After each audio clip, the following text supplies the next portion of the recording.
हम लोग केमिस्ट्री पढ़ रहे हैं और आज एक नया चैप्टर शुरू कर रहे हैं धातु कर्म। ठीक है, मेटालर्जी। तो देखिए धातु कर्म क्या होता है। तो धातु कर्म किसे कहते हैं? अयस्क से धातुओं को पूरा निकालने की कर्म को धातु कर्म कहते हैं।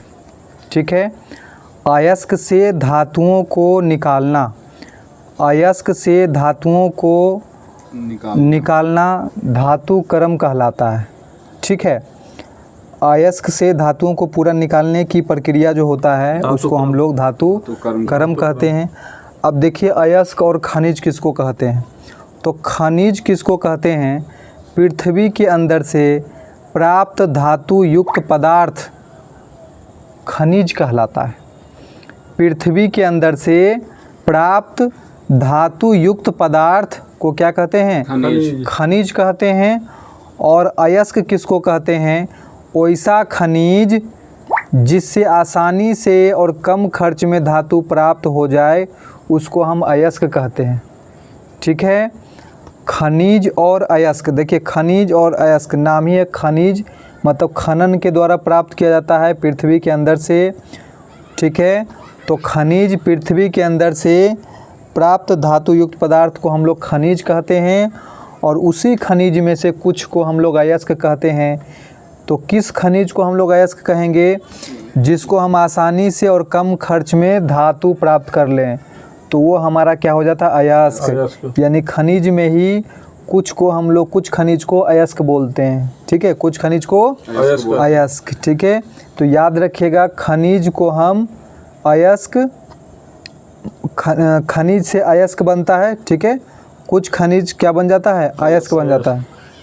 अब देखिएगा सभी खनिज अयस्क नहीं हो सकता, सभी खनिज अयस्क नहीं हो सकता। कुछ खनिज भले अयस्क होता है, उसी खनिज को हम अयस्क बोलते हैं जिसको आसानी से और कम खर्चे में धातु प्राप्त कर सकते हैं। तो याद रखिएगा सभी खनिज अयस्क नहीं होता, परंतु सभी अयस्क क्या होता है? खनिज होता है। जितना भी अयस्क है सब का सब क्या होता है? खनिज ही होता है, खनन के द्वारा ही प्राप्त किया जाता है। अब आगे आइए, तो अयस्क में उपस्थित सभी अशुद्धि को क्या कहते हैं? गैंग कहते हैं। अयस्क में उपस्थित अशुद्धि को क्या कहते हैं? गैंग कहते हैं। गैंग को हटाने के जिस पदार्थ का आवश्यकता होता है उसे हम फ्लक्स कहते हैं। गैंग को हटाने के लिए जिस पदार्थ की आवश्यकता होता है उसको हम क्या कहते हैं? फ्लक्स। तो याद रखिएगा अयस्क में उपस्थित अशुद्धि को क्या कहेंगे? गैंग। और गैंग को हटाने के लिए जिस पदार्थ का यूज करते हैं उसको हम लोग फ्लक्स कहते हैं। और गैंग और फ्लक्स मिलकर, गैंग और फ्लक्स दोनों को मिलाकर हम लोग धातु मल कहते हैं। गैंग और फ्लक्स को क्या कहते हैं? धातु मल। धातु अयस्क से धातु को प्राप्त करना क्या कहलाता है? धातु कर्म। ठीक है, धातु कर्म। तो अयस्क से धातु अगर प्राप्त कर लिए इस पूरे प्रक्रिया को धातु कर्म कहते हैं। धातु कर्म। अयस्क से धातु प्राप्त करने के निम्नलिखित विधि है। सुनिए कौन कौन सा विधि है अयस्क से धातु प्राप्त करने की विधि। एक है अयस्क का सांद्रण, अयस्क का सांद्रण। दूसरा है अयस्क को धातु के ऑक्साइड में बदलना, अयस्क को धातु के ऑक्साइड में बदलना। तीसरा है अयस्क की ऑक्साइड का अपकरण करना, अयस्क की ऑक्साइड का अपकरण करना। चौथा है अयस्क का शोधन, अयस्क का शोधन। ठीक है, तो चार याद रखिएगा कौन कौन है? अयस्क का सांद्रण, फिर क्या है? धातु के ऑक्साइड में बदलना, फिर है अयस्कों को ऑक्साइड का अपकरण करना और फिर अयस्कों का शोधन। तो एक एक करके सुनिए। सबसे पहले होता है अयस्कों का सांद्रण, अयस्कों का सांद्रण होता है, अयस्कों का सांद्रण। तो अयस्कों का सांद्रण भी देखिए कई विधि से होता है, अयस्कों का सांद्रण भी कई विधि से होता है। तो अयस्कों का सांद्रण किसको बोलते हैं? गैंग को हटाने की प्रक्रिया अयस्कों का सांद्रण कहलाता है। ठीक है, गैंग को हटाने की प्रक्रिया, गैंग मतलब अशुद्धि ना, अशुद्धि को हटाने की प्रक्रिया, मतलब मोटे तौर पे जो बड़े बड़े अशुद्धि उसमें होते हैं उसको हटाने की प्रक्रिया अयस्क का सांद्रण कहलाता है। तो कोई भी अयस्क एक बार में शुद्ध नहीं होता है, उसको 3-4 प्रक्रिया से गुजरना होता है। तो ये तो मोटे तौर पे अगर मोटे मोटे अशुद्धियाँ हैं तो उसको हटाने की प्रक्रिया अयस्क का सांद्रण कहलाता है, अयस्क का सांद्रण कहलाता है। ठीक है, तो गैंग को हटाने की प्रक्रिया अयस्क का सांद्रण है। तो कैसे हम लोग अयस्क का सांद्रण करते हैं? एक तो हाथ से चुनकर, अगर अशुद्धियाँ बड़े बड़े हैं तो उसको हम हाथ से चुनकर ही अयस्क का सांद्रण कर देते हैं। दूसरा है गुरुत्वीय पृथक्करण विधि। गुरुत्वीय पृथक्करण, गुरुत्वीय पृथक्करण, गुरुत्वीय मतलब गुरुत्व हो गया, पृथक्करण मतलब अलग करना, तो गुरुत्व के द्वारा पृथक्करण करना। तो इसमें ऐसे अयस्क और अशुद्धि को अलग करते हैं जिसमें कोई भारी या हल्का होना चाहिए।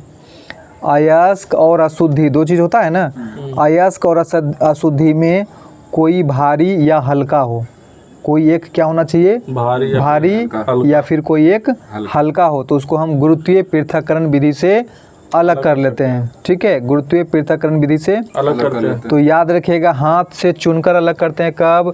जब अशुद्धि बड़े बड़े हों। और गुरुत्वीय पृथक्करण विधि कब लगाएंगे? जब अयस्क और अशुद्धि में कोई एक हल्का या फिर कोई एक भारी हो। ठीक है, और तीसरा क्या है? गलनिक विधि। गलनिक विधि क्या है? गलनिक विधि। इसमें अयस्क और अशुद्धि के गलनांक में अंतर होना चाहिए। क्या होना चाहिए? अयस्क और अशुद्धि में गलनांक में अंतर होना चाहिए दोनों में। ठीक है, तो अंतर होने से क्या होता है, किसी एक चीज़ को हम लोग गला के अलग कर लेते हैं। गला कर क्या करते हैं? अलग कर लेते हैं। चौथा विधि जो है चुंबकीय पृथक्करण विधि। चुंबकीय पृथक्करण विधि मतलब चुंबक के द्वारा पृथक करना, मतलब अलग करना। तो चुंबकीय पृथक्करण विधि किस में प्रयोग करेंगे? तो इसमें अयस्क और गैंग में कोई चुंबकीय पदार्थ हो। अयस्क और अशुद्धि में क्या होना चाहिए? कोई एक चुंबकीय पदार्थ हो, तो चुंबकीय पृथक्करण विधि से लगाएंगे। तो याद रखिएगा, पूछता है एग्जाम में, पूछेगा कि बताइए अगर अयस्क और गैंग में, अयस्क और अशुद्धि में कोई एक चुंबकीय पदार्थ है तो कौन सा विधि से अलग करेंगे? चुंबकीय पृथक्करण विधि। चुंबकीय पृथक्करण विधि, हाँ। और यदि अयस्क और अशुद्धि में कोई एक भारी हो या हल्का हो तो कौन सा विधि? गुरुत्वीय पृथक्करण विधि। गुरुत्वीय पृथक्करण विधि, हाँ। और यदि अशुद्धियों का आकार बड़ा हो तब कौन सा विधि? हाथ से चुनकर हम लोग करते हैं। ठीक है, उसके बाद आइए, एक है फेन प्लवन विधि। फेन प्लवन विधि, हाँ, ये बहुत इम्पोर्टेंट नाम है, बहुत पूछता है एग्जाम में, और ये स्पेशल पदार्थ में यूज होता है। फेन प्लवन विधि याद रखिएगा, खास कर ये सल्फाइड अयस्क को अलग करने में किया जाता है। एकदम नाम याद रखिए, फेन प्लवन विधि से किसको शुद्ध किया जाता है? सल्फाइड अयस्क को। तो सल्फाइड अयस्क को अलग करने के लिए कौन सा विधि? फेन प्लवन विधि। फेन प्लवन विधि। सल्फाइड अयस्क कहने का मतलब जिसमें सल्फाइड लगा हो, जिसमें सल्फाइड, जैसे बात करें ZnS जिंक सल्फाइड हो गया, PbS लेड सल्फाइड हो गया, Cu2S कॉपर सल्फाइड हो गया, Fe2S2 फेरस सल्फाइड हो गया, HgS पारा सल्फाइड हो गया। तो जिसमें सल्फाइड लगा है ये सब सल्फाइड अयस्क है। और सल्फाइड अयस्कों को अगर हमको अलग करना होगा तो कौन सा विधि? फेन प्लवन विधि। कौन सा विधि? फेन प्लवन विधि। फेन प्लवन विधि। एक विधि है निछालन विधि। क्या है? निछालन विधि। तो निछालन विधि भी नाम याद रखिएगा, ये स्पेशल यूज होता है। तो निछालन विधि से हम लोग क्या अलग करते हैं? तो इस विधि से बॉक्साइट अयस्क का सांद्रण किया जाता है। बॉक्साइट अयस्क, बॉक्साइट अयस्क। तो बॉक्साइट अयस्क किसका अयस्क है? एल्युमिनियम का। तो बॉक्साइट अयस्क का सांद्रण किस विधि से होता है? निछालन विधि। ठीक है, बॉक्साइट अयस्क का सांद्रण किस विधि से? निछालन विधि से होता है। ठीक है, अब देखिए अयस्क का धातु, अयस्क का धातु। तो एल्युमिनियम का अयस्क का नाम क्या है? बॉक्साइट। एल्युमिनियम का अयस्क क्या है? बॉक्साइट। और क्या है? कोरंडम। और एक है क्रायोलाइट। बॉक्साइट, कोरंडम और क्रायोलाइट। फॉर्मूला याद रखिएगा, बॉक्साइट, कोरंडम, क्रायोलाइट किसका अयस्क है? एल्युमिनियम का। तो बॉक्साइट का सूत्र क्या होता है? बॉक्साइट का सूत्र होता है Al2O3 2H2O। और वहीं कोरंडम की बात करें तो Al2O3। तो बॉक्साइट और कोरंडम, बॉक्साइट में केवल 2H2O जोड़ देना है, बॉक्साइट में 2H2O, बाकी सूत्र सेम है Al2O3 दोनों का है, बॉक्साइट और कोरंडम का। क्रायोलाइट की बात करें तो क्रायोलाइट का फॉर्मूला क्या होता है Na3Al(F6)। Na3Al(F6)। हाँ, क्रायोलाइट का सूत्र होता है Na3Al(F6), ठीक है। उसके बाद देखिए नमक किसका अयस्क है? नमक सोडियम का। नमक से हम लोग सोडियम निकाल सकते हैं। चिली साल्ट पीटर किसका अयस्क है? चिली साल्ट पीटर, ये भी सोडियम का। चिली साल्ट पीटर का सूत्र होता है NaNO3, ठीक है, NaNO3। तो इससे हम लोग सोडियम निकालते हैं। तो चिली साल्ट पीटर किसका अयस्क है? सोडियम का। बोरेक्स किसका अयस्क है? बोरेक्स सोडियम का। बोरेक्स का सूत्र याद रखिएगा Na2B4O7। Na2B4O7। और बोरेक्स किसका अयस्क है? सोडियम का, ठीक है। ग्लोबल साल्ट किसका अयस्क है? सोडियम। तो ग्लोबल साल्ट भी जो है सोडियम का है, ग्लोबल साल्ट। और इसका सूत्र होता है, ग्लोबल साल्ट को ही बोलते हैं sodium sulphate. Sodium sulphate. Na2SO4 10H2O। Na2SO4 10H2O, ठीक है। आगे बताइएगा नाइटर किसका अयस्क है? नाइटर किसका अयस्क है? पोटेशियम का। नाइटर किसका अयस्क है? पोटेशियम का। नाइटर का सूत्र बता दीजिए। KNO3। नाइटर का सूत्र होता है KNO3। इसी को साल्ट पीटर बोलते हैं, ठीक है। नाइटर को ही क्या बोलते हैं? साल्ट पीटर, पोटेशियम नाइट्रेट, ठीक है। हाँ, पोटेशियम नाइट्रेट इसको बोलते हैं, ठीक है। तो याद रखिएगा साल्ट पीटर इसको बोलते हैं, KNO3 को साल्ट पीटर। और सोडियम का अयस्क क्या था? Chilli salt Peter.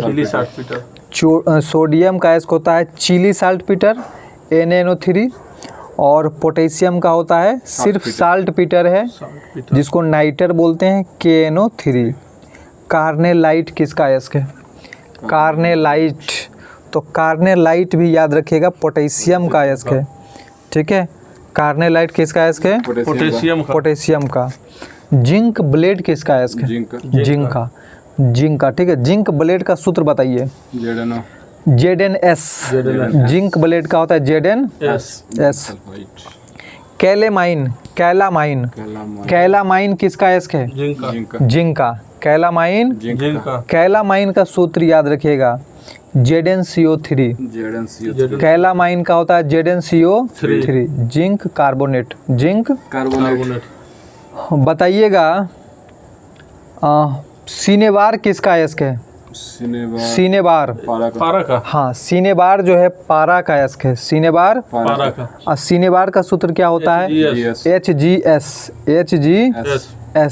ठीक है, HGS। पिंच ब्लेड बताइए किसका एक है? यूरेनियम का। हाँ, पिच ब्लेंड यूरेनियम का। पिच ब्लेंड यूरेनियम का है। किसका है? यूरेनियम का, ठीक है। अब पिच ब्लेंड का फॉर्मूला बताइए क्या होता है? UO2। हाँ, पिच ब्लेंड का होता है। जिंक ब्लेड होता है ZnS जो कि जिंक का है। अब पिच ब्लेंड होता है यूरेनियम का UO2, ठीक है। गैलेना बताइए किसका अयस्क है? गैलेना जो है सीसा का है। गैलेना सीसा का। गैलेना का सूत्र होता है PbS। गैलेना का सूत्र PbS, ठीक है। जुड़वा खनिज किसको कहते हैं? जुड़वा खनिज सीसा और जस्ता को। जुड़वा खनिज किसको कहते हैं? सीसा और जस्ता को। सीसा और जस्ता को बोलते हैं जुड़वा खनिज, ठीक है। थोरियम का अयस्क बताइए। ठीक है। मोनाजाइट किसका अयस्क है? थोरियम का। मोनाजाइट थोरियम सबसे ज़्यादा किस राज्य में पाया जाता है? केरल में। थोरियम सबसे ज़्यादा किस राज्य में? केरल में पाया जाता है, ठीक है। उसके बाद बताइएगा कैल्वेराइट किसका अयस्क है? कैल्वेराइट और सिल्वेराइट। राइट। तो कैल्वेराइट और सिल्वेराइट है सोना का। सोना का। सोना का। कैल्वेराइट और सिल्वेराइट सोना सोना का। का। और सोना का संकेत क्या होता है? AU। AU। Au। और अब परमाणु संख्या कितना होता है? 79। 79। Au औरम होता है सोना का और परमाणु संख्या होता है 79। 79। ठीक है। बताइएगा हॉर्न सिल्वर किसका अयस्क है? Horn silver. हॉर्न सिल्वर है चांदी का अयस्क है। चांदी। Horn silver. चांदी का। Ruby silver. चांदी का। रूबी सिल्वर भी चांदी का। अर्जेंटाइट। चांदी का। अर्जेंटाइट भी चांदी का। ठीक है। अर्जेंटाइट चांदी का। हॉर्न सिल्वर का फॉर्मूला बताइए। AgCl। AgCl। हाँ, सिल्वर क्लोराइड। हॉर्न सिल्वर जो होता है AgCl। चांदी का संकेत बताइए। AG। Ag। अब परमाणु संख्या 47। परमाणु संख्या 47। जर्मन सिल्वर बताइए किसका मिश्र धातु है? German silver. तो जर्मन सिल्वर कॉपर जस्ता निकल। कॉपर जस्ता। जर्मन सिल्वर जो है कॉपर जस्ता और निकल। तो याद रखिएगा जर्मन सिल्वर में सिल्वर नहीं होता है। जर्मन सिल्वर में सिल्वर नहीं होता है, यानी सिल्वर 0% होता है। क्विक सिल्वर किसको बोलते हैं? क्विक सिल्वर पारा को। क्विक सिल्वर पारा को। पारा के साथ कोई भी धातु मिला दिया जाए तो क्या बनता है? अमलगम। अमलगम। पारा के साथ कोई धातु मिला दिया जाता है तो अमलगम। अमलगम बनता है। ठीक है। उसके बाद देखिए है लोहा। ठीक है। लोहा जो है लोहा का बताइए क्या क्या अयस्क है? तो मैग्नेटाइट, हेमेटाइट, लिमोनाइट और सीडेराइट। मैग्नेटाइट, हेमेटाइट, लिमोनाइट और सीडेराइट, ये 4 गो जो है लोहा का अयस्क है। सबसे अच्छा अयस्क बताइए लोहा का कौन सा है? मैग्नेटाइट। लोहा का सबसे अच्छा अयस्क मैग्नेटाइट। लेकिन भारत में सबसे अधिक सर्वाधिक लौह अयस्क कौन सा है? हेमेटाइट। हाँ, भारत में सर्वाधिक लौह अयस्क हेमेटाइट वाला। सबसे घटिया अयस्क लोहा का कौन है? सीडेराइट। सबसे घटिया लौह अयस्क सीडेराइट। ठीक है। अब देखिए निस्तापन और भर्जन में क्या अंतर है? तो निस्तापन और भर्जन ये दोनों के द्वारा धातु के ऑक्साइड प्राप्त किए जाते हैं। निस्तापन और भर्जन के द्वारा धातु के ऑक्साइड प्राप्त किए जाते हैं। निस्तापन और भर्जन के द्वारा धातु के ऑक्साइड प्राप्त किए जाते हैं। तो भर्जन को ही जारन बोलते हैं। भर्जन को ही जारन। तो भर्जन याद रखिएगा ऑक्सीजन की उपस्थिति में होता है। ऑक्सीजन की उपस्थिति में जो क्रिया होता है उसको बोलते हैं भर्जन। और ऑक्सीजन के अनुपस्थिति में होगा तो निस्तापन। निस्तापन मतलब नहीं रहता है ऑक्सीजन। निस्तापन में ऑक्सीजन नहीं रहता है।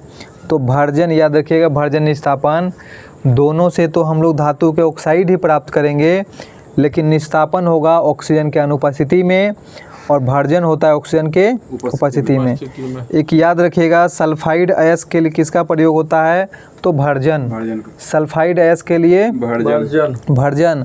और वहीं सल्फेट या कार्बोनेट अयस्क के लिए क्या होगा? निस्तापन। सल्फेट या कार्बोनेट अयस्क के लिए निस्तापन। ठीक है। आगे देखिए धातु शोधन। धातु शोधन तो इसमें होता क्या है? प्राप्त अशुद्ध धातु का वैद्युत अपघटन किया जाता है जिससे 99.9% शुद्ध धातु प्राप्त होता है। ये अंतिम प्रक्रिया होता है धातु शोधन, जिसमें हम लोग को लगभग जो है 100% तक हम लोग शुद्ध प्राप्त करते हैं, यानी 99.9% धातु शोधन के द्वारा जो है बहुत चरणों में जाके धातु शुद्ध होता है। हम लोग ज़मीन से खादान से जो निकालते हैं तो वो 2-3 प्रक्रिया से उसको गुजारना होता है, तब लास्ट प्रक्रिया जो होता है धातु शोधन, जिसमें हम लोग शुद्ध रूप से धातु प्राप्त करते हैं, वो भी कितना 99.9% ही शुद्ध रहता है। तो ये धातु शोधन कहलाता है। और धातु शोधन कैसे करते हैं? वैद्युत अपघटन द्वारा। धातु शोधन कैसे होता है? वैद्युत अपघटन। तो वैद्युत अपघटन करने के लिए क्या क्या मतलब आवश्यकता होता है? तो वैद्युत अपघटन करने के लिए वैद्युत अपघट पदार्थ होना चाहिए, वैद्युत अपघटनी बर्तन होना चाहिए, और एक एनोड होता है, एनोड, एनोड, और एक होता है कैथोड, थोड, और एक बैटरी इसमें लगा होता है। क्या लगा होता है? बैटरी। तो एनोड का मतलब प्लस और कैथोड का मतलब माइनस। माइनस। अशुद्ध धातु जिसे शुद्ध करना होता है उसे एनोड बनाते हैं। अशुद्ध धातु, अशुद्ध धातु, जिसको शुद्ध करना होता है उसको हम लोग एनोड बना देते हैं, और ये मोटा होता है। और वहीं कैथोड की बात करें, शुद्ध धातु का कैथोड बनाया जाता है। शुद्ध धातु का कैथोड। थोड, जो कि पतला छड़ का बना होता है। क्या होता है? पतला छड़ पतला के। छड़। इस प्रकार धातु शोधन की प्रक्रिया में अशुद्ध धातु शुद्ध होकर कैथोड पर जमा होता है। याद रखिएगा, धातु शुद्ध होकर कहाँ जमा होगा? कैथोड। कैथोड पर। धातु शुद्ध होकर कहाँ जमा होगा? कैथोड पर। कैथोड पर। तथा अशुद्धि कीचड़ के रूप में नीचे बैठ जाता है, जिसे मड कहते हैं। ठीक है, अशुद्धि जो है कीचड़ के रूप में नीचे बैठ जाता है, जिसे हम लोग क्या बोलते हैं? मड, मड बोलते हैं। ठीक है, तो वैद्युत अपघटन द्वारा हम लोग धातु शोधन कर पाते हैं, जिसके कारण 99.9% क्या हो जाता है? शुद्ध हो जाता है। ठीक है, हाँ, शुद्ध धातु मिलता है। तो आज ये हमारा चैप्टर समाप्त होता है। अगले क्लास में हम लोग एक नए चैप्टर से शुरू करेंगे। तो आज के लिए इतना ही हम लोग रखते हैं।